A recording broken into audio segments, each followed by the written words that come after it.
India market invest মাইন্ডসেটে আপনাদের স্বাগত। যা চ্যানেল নতুন এসেছেন তাদেরকে প্লিজ চ্যানেলটাকে সাবস্ক্রাইব করবেন, লাইক করবেন, বেল আইকনটা প্রেস করবেন, তার সাথে অল বাটনটা প্রেস করবেন, নোটিফিকেশনটা কিন্তু সঙ্গে সঙ্গে আপনাদের কাছে গিয়ে পৌঁছাবে। স্যার, এই ভিডিওতে কিন্তু আমরা একটা ব্রেকিং নিউজ নিয়ে আলোচনা করতে চলেছিলাম, যেই ব্রেকিং নিউজের অপেক্ষা আমরা প্রায় সবাই করছিলাম। তো চলুন দেখে নিই কী ব্রেকিং নিউজ। এই ব্রেকিং নিউজটা আমাদের মার্কেটকে, বিশেষ করে কোন কোন সেক্টরকে ইম্প্যাক্ট করতে পারে সেটা নিয়েও কিন্তু আলোচনা করব। তো চলুন যাওয়া যাক। দেখুন স্যার, এফএমসির মিটিং হয়েছিল কবে? 30, 31 এবং 31 তারিখ কিন্তু আউটকাম পাওয়া গেছিলো। তো এই এফএমসির মিটিংয়ের আউটকাম পাওয়ার পরে তারা কিন্তু মিনিটস জারি করে। তো সেই মিনিটস চলে এসছে। তো চলুন কি জানা যাচ্ছে সেখান থেকে সেটা একটু দেখি। 2019-এর কোভিডের পরিস্থিতি কিন্তু খারাপ হয়েছিল। সেই পরিস্থিতিকে সামাল দেওয়ার জন্যে কন্টিনিউয়াসলি রেট কাট করা হচ্ছিল, বা বলতে পারেন মার্কেটে অর্থের যোগান দেওয়া হচ্ছিল। প্রতিকটা সেন্ট্রাল ব্যাংক, প্রতিকটা দেশের সেন্ট্রাল ব্যাংক কিন্তু তাই করছিল সেই সময়। তো স্যার, বেশ অর্থনীতি একটা ট্র্যাকে আসছিল, সেরকম সময় ইউক্রেন রাশিয়া যুদ্ধ হলো, ক্রুড অয়েলের দাম চরচর করে বাড়লো। সেই সময় থেকে কিন্তু ইনফ্লেশন মাথাচাড়া দিতে শুরু করলো, বিশেষ করে ইউরোপের দেশগুলো এবং নর্থ আমেরিকার দেশগুলোতে। তো যার জন্যে ওয়ার্ল্ডের অর্থনীতি কিন্তু একটা টালমাটাল করা শুরু করলো। তো এই ইনফ্লেশনকে কন্ট্রোল করার জন্যে প্রতিকটা দেশের যে সেন্ট্রাল ব্যাংক তারা কী করতে শুরু করলো? রেট হাইক করতে শুরু করলো। তো রেট হাইক শুরু করলো, একটা জায়গায় এসে যখন ইনফ্লেশন আস্তে আস্তে আস্তে আস্তে কন্ট্রোল আসতে শুরু করলো, তখনই এবার রেট কাটের কথা শোনা যাচ্ছে। তো স্যার, রেট কাট ডিসেম্বর 2023 ফেডের চেয়ারপারসন মিস্টার পয়েলজি বলেছিল যে 2024-এ তারা 3টে রেট কাট করবে। তো সেই স্বপ্ন আমরা সবাই দেখছিলাম, রেট কাট হবে, রেট কাট হবে। লাস্ট এফএমসির মিটিংয়ে, যেটা 30-31-এ আমরা দেখালাম, সেখানেও কিন্তু রেট কাট হয়নি। কিন্তু এই মিনিটস থেকে জানা যাচ্ছে, যেটা আগেও আমরা জেনেছিলাম, যে হয়তো ফেড সেপ্টেম্বরে রেট কাট করতে পারে, যার সম্ভাবনা অ্যানালিটিক্সরা বলছে কিন্তু অনেকটাই বেশি। তো সেরকমই কিন্তু জানা গেল এই মিনিটস থেকে। তো অনেকেই বলেন, স্যার রেট কাট বা রেট হাইক এর সাথে মার্কেটের কী সম্পর্ক? দেখুন স্যার, মার্কেটে যত লিকুইডিটি বাড়বে তত কিন্তু বিজনেসের জন্য ভালো। লিকুইডিটি মিনস মানে ফ্লো, টাকা বলুন, ডলার বলুন, যত ফ্লো বাড়বে। কীরকম? দেখুন স্যার, যখন রেট কাট হয় তখন কি হয়? লোন সস্তা হয়। আর লোন সস্তা হওয়া মানে প্রচুর মানুষ নতুন স্টার্ট আপ তাদের বিজনেস সেট আপ করতে পারবে, তাদের গাড়ি বাড়ির স্বপ্ন পূরণ করতে পারবে। এরকমও হয়, যখন লোন সস্তা হয় তখন লোনের মাধ্যমে টাকা নিয়ে সেই টাকাটাকে ইনভেস্টমেন্ট করা হয় বিভিন্ন স্টার্ট আপে বা শেয়ার মার্কেটেও বলতে পারেন। তো বলতে পারেন, লোন সস্তা হলে মানুষের পারচেসিং ক্ষমতা বাড়ে। আজকে লোন ইন্টারেস্ট অনেক বেশি, নিতে গেলে 10বার চিন্তাভাবনা করতে হচ্ছে। যখন ইন্টারেস্ট 5-7% চলে আসবে কি 10% চলে আসবে, তখন কিন্তু সহজে আপনি টাকাটা পেয়ে যাচ্ছেন এবং ইন্টারেস্টও আপনাকে কম দিতে হচ্ছে। তো সেই জায়গায় দাঁড়িয়ে তখন কিন্তু মানুষের পারচেসিং ক্ষমতা বা স্বপ্ন যেগুলো থাকে সেগুলো পূরণ করে। কারোর ছোটো স্বপ্ন, কারোর বড় স্বপ্ন, কারোর আরও বড় স্বপ্ন। তো স্যার, এর ফলে কী হয়? এর ফলে হচ্ছে মার্কেটে লিকুইডিটি বাড়ে। তো ওভারঅল ইকুইটি মার্কেটের জন্য কিন্তু এটা একটা ভালো। তো স্যার, রেট কাট যদি হয় তাহলে কিন্তু মার্কেটে লিকুইডিটি বাড়বে। এবার রেট হাইকের সময় কী হয়েছিল? মার্কেট থেকে লিকুইডিটি কমিয়ে নেওয়া হচ্ছিল, কারণ স্বাভাবিকভাবেই যখন লোন হাইয়ে চলছিল, যেটা এখনও চলছে, তখন গিয়ে 10বার হলেও আপনি ভাববেন যে একটা গোল্ড লোন, হোম লোন নেওয়ার জন্য বা কার লোন নেওয়ার জন্য। তো সেই জায়গায় দাঁড়িয়ে স্যার, এই হচ্ছে রেট কাটের ভালো ফল বা ভালো দিক, যেটা হলে কিন্তু মার্কেটে লিকুইডিটি বাড়বে, বিজনেস চরচর করে বাড়বে, আর বিজনেস বাড়া মানে কিন্তু ইকোনমির গ্রোথ হবে। তো স্যার, এবার এই জায়গায় দাঁড়িয়ে যদি সেপ্টেম্বরে রেট কাট হয় তাহলে কিন্তু মার্কেট এখান থেকে ভালো মুভমেন্ট দেখাতে পারে। তবে স্যার, রেট কাট এখনও কিন্তু যে হবেই এরকম ব্যাপার নয়, তার উপরে কিন্তু অনেকগুলো ইফ বাট রয়েছে। তো চলুন সেটা একটু দেখি। স্যার, লাস্ট ইনফ্লেশন যেটা হচ্ছে 14ই আগস্টে বেরিয়েছিল, কিসের? জুলাইয়ের কভার করেছিলাম, যেখানে এক্সপেক্ট করা হয়েছিল 3%। এটা অনেক দিন পর কিন্তু 3%-এর নিচে এসছে, অর্থাৎ যেটা এক্সপেক্ট করা হচ্ছিল তার থেকে নিচে এসছে। আমরা যদি প্রিভিয়াস ডেটাগুলো দেখি স্যার, দেখলে দেখা যাবে, দেখুন যে যেটা জুন মাসের ডেটা জুলাইয়ের 11 তারিখে বেরিয়েছিল সেটাও কিন্তু নিচে এসেছিলো। 3.1 এক্সপেক্ট করা হয়েছিল, 3% তো তারপর তার আগের ডেটা দেখলে দেখায় মে মাসের ডেটা, যেটা 12 জুন বেরিয়েছিল 3.4 ছিল, সেটা 3.3 এসছে। তো কন্টিনিউয়াসলি কিন্তু ইনফ্লেশনটা কন্ট্রোলে আসছে।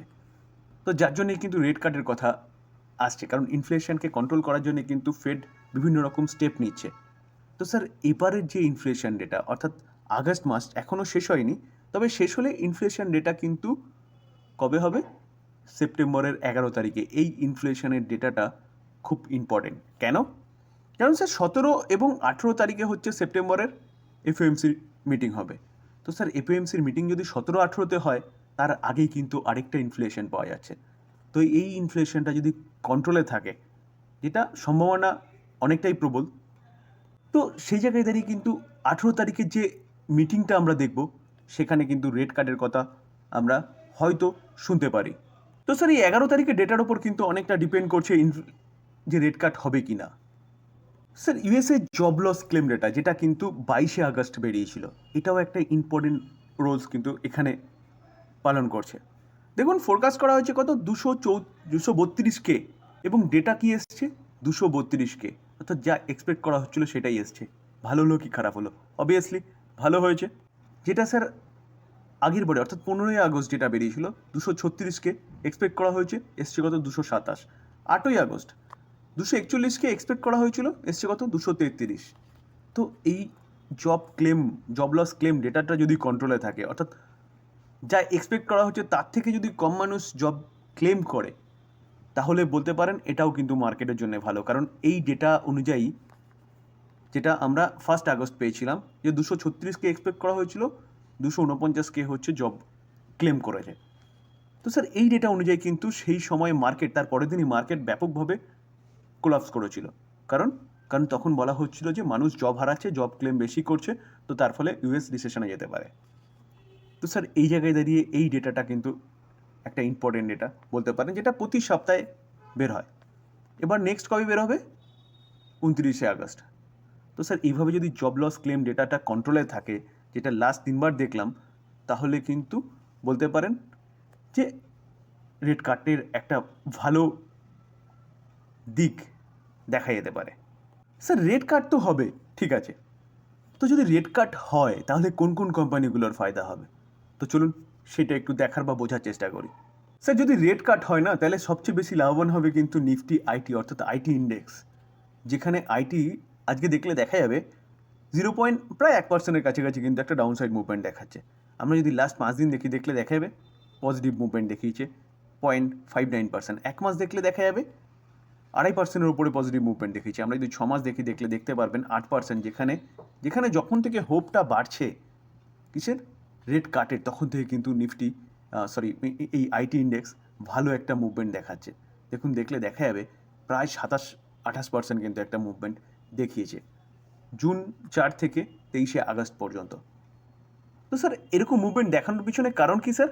কারণ কিন্তু হচ্ছে রেট কাটের স্বপ্ন, যেখানে আমাদের আইটি সেক্টরের প্রতি কটা কোম্পানি, কি ছোট বলুন কি বড় বলুন, কি TCS, Infosys, HCL Tech Mahindra বলুন, বা এলটিটিএস বলুন, এলটিআই মাইন্ডট্রি বলুন, প্রতি কটা আইটি সেক্টরের প্রতি কটা কোম্পানি কী করে? আইটি সার্ভিস প্রোভাইড করে।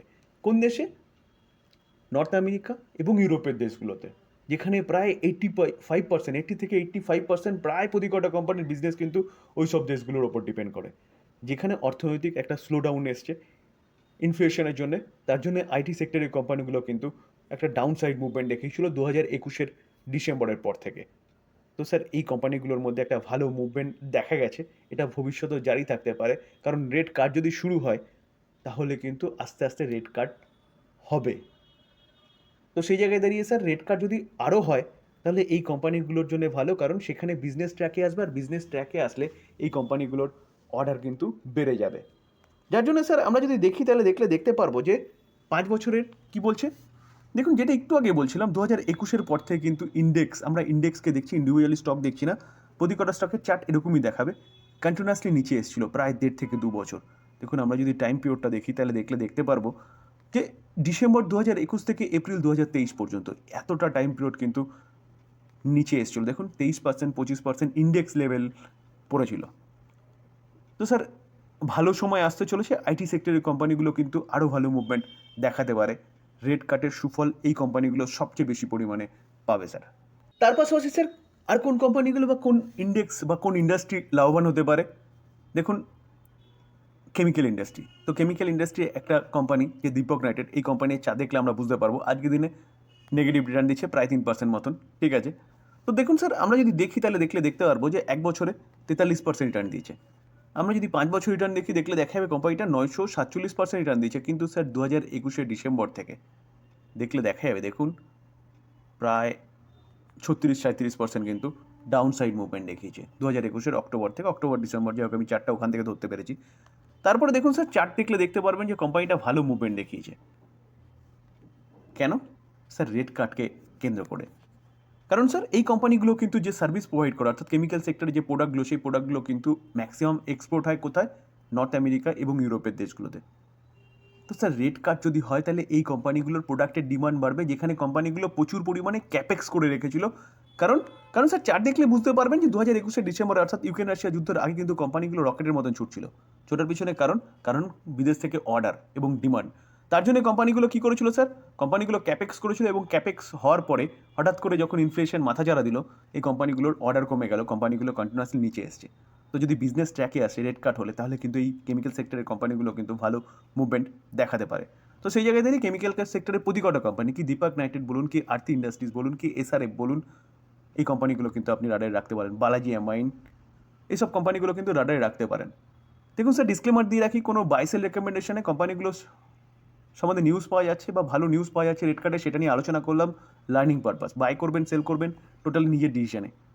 আলোচনা এই পর্যন্ত। যদি আলোচনা ভালো লাগে, যা চ্যানেল নতুন এসেছেন তাদেরগুলো প্লিজ চ্যানেলটাকে সাবস্ক্রাইব করবেন, আর সবাইকে বলবো একটা লাইক অবশ্যই করবেন, কারণ আপনার লাইক আমার মোটিভেশনটাকে বাড়ায়। তার পাশাপাশি ইউটিউব আপনার লাইকের জন্য কিন্তু এই কন্টেন্টগুলো প্রচুর মানুষের কাছে পৌঁছে দেবে। তো একটা ফেভার করবেন, তো একটা লাইক অবশ্যই করবেন। থ্যাংক ইউ, ভালো থাকবেন।